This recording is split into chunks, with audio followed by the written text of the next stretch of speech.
Good evening, friends. Welcome to the second episode of Sinister Tales. The story of the night comes from Terror at 5280 by the Denver Collective. Terror at 5280 is a horror anthology set in and around Denver and is written exclusively by locals. If you are curious to check it out, I have left a link for you in the description. Tonight's story is called This Was Always Going to Happen and is written by Stephen Graham Jones. And now, take a deep breath, relax, and enjoy this sinister tale.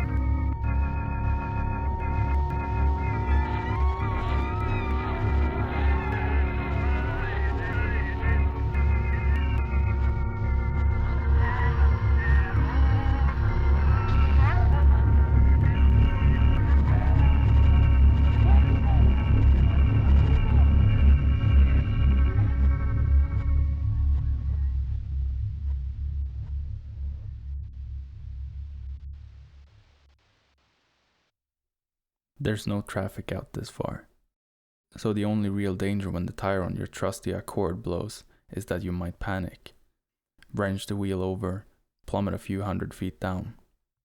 You don't. Instead you slow, ease over to the shoulder, then scooch a little closer to the guardrail.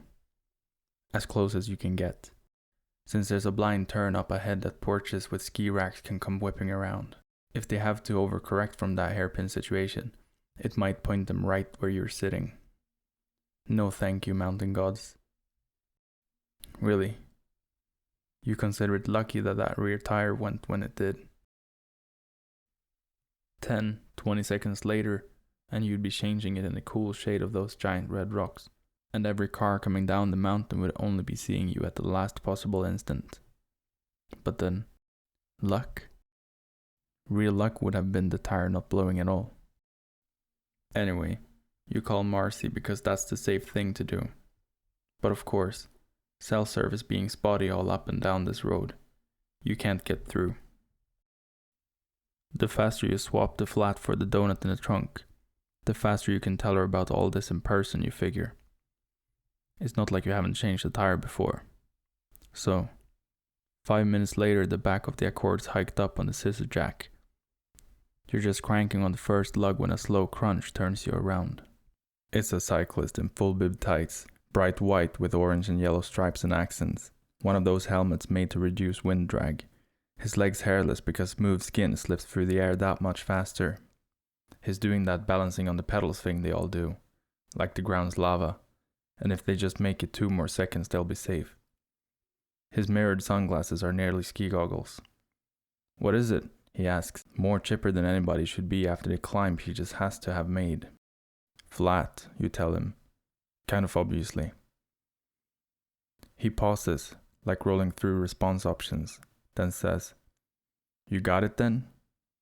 Old hand at this, you say, the lug wrench loose by your thigh. Well, if you need anything, he says, and nods bye or good luck, or it's hard to tell actually. He pedals off, continuing his classic ride or Sunday afternoon burn or whatever it is he's crazy enough to be out here doing. More power to him. You're rolling the spare around from the trunk when a flash up at the jumble of red rocks catches your attention. It's the cyclist coming back, whipping in and out of the yellow stripes on the faded asphalt. He pulls to a soundless stop, feet down in the lava this time, and works what he's found down off his shoulder along his arm. A cast of air filter. It's accordion paper packed with seed heads and dirt. Thought this might help, he says, and sets it by the flat tire.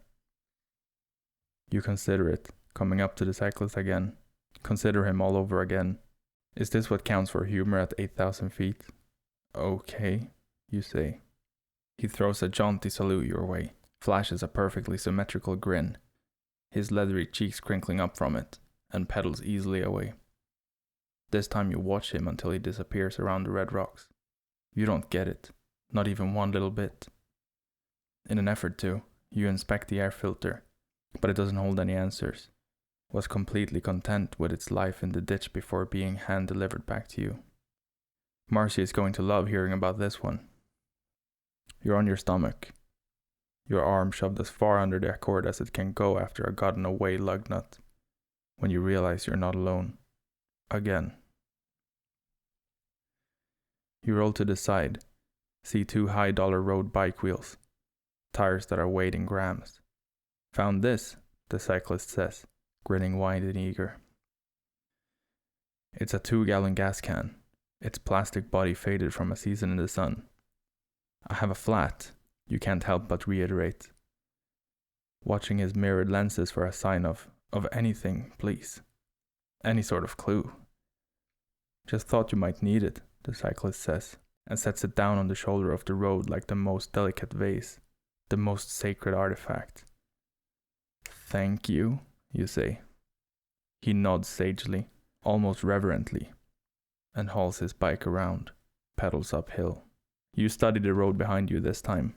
There's no one to witness this, whatever it is. You're alone out here, with this crazy person.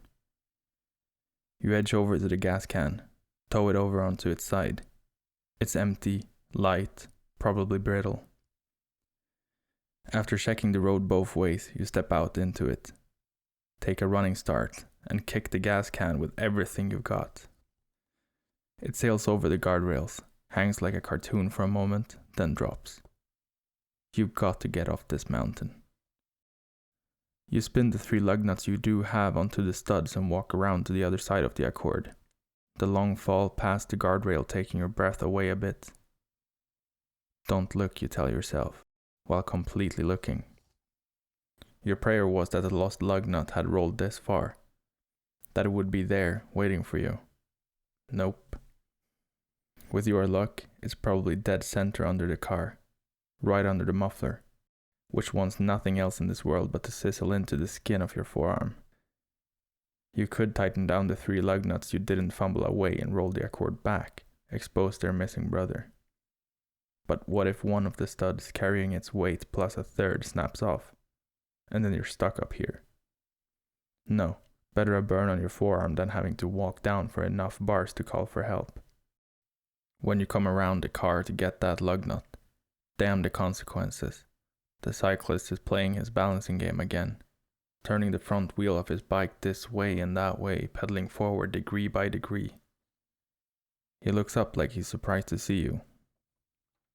Oh hey, he says. Found this, thought it's a bezel, thin, aluminium, all twisted up and dull.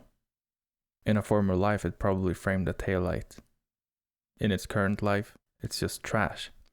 You say. Yeah? Gotta look out for each other up here, right? He says, or recites. Thank you, you say. Sort of chilled, even though it's hot. He shrugs like it's nothing. Like pleased with himself. That's it. It's like he's a dog, isn't it? And dogs don't understand flats or cars. They just know to bring you stuff. It means they get petted. He nods, accepting your verbal pat, checks the road both ways, and hauls his bike around, stands on the pedals to make this climb a 3rd time. Marcy is going to flip for this, and you really need that 4th lug.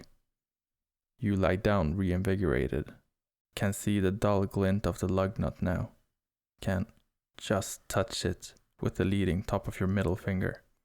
And then, your eyes pressed tight now so your fingers can feel better. A thing happens.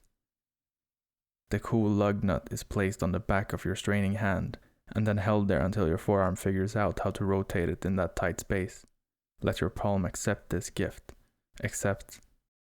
You reel your arm in, open your eyes, have to look.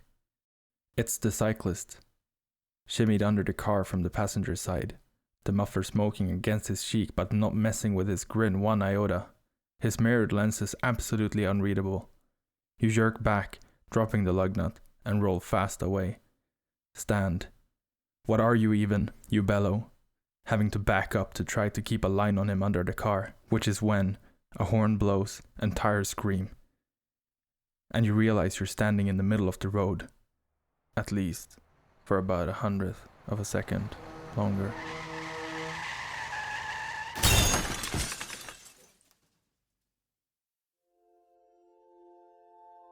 Thank you for listening to this episode of Sinister Tales. I hope you enjoyed it. If you want one of your stories or creepy images featured on a future episode, send an email to mysinistertale@gmail.com. Subscribe and hit the bell to get notified when I release a new episode.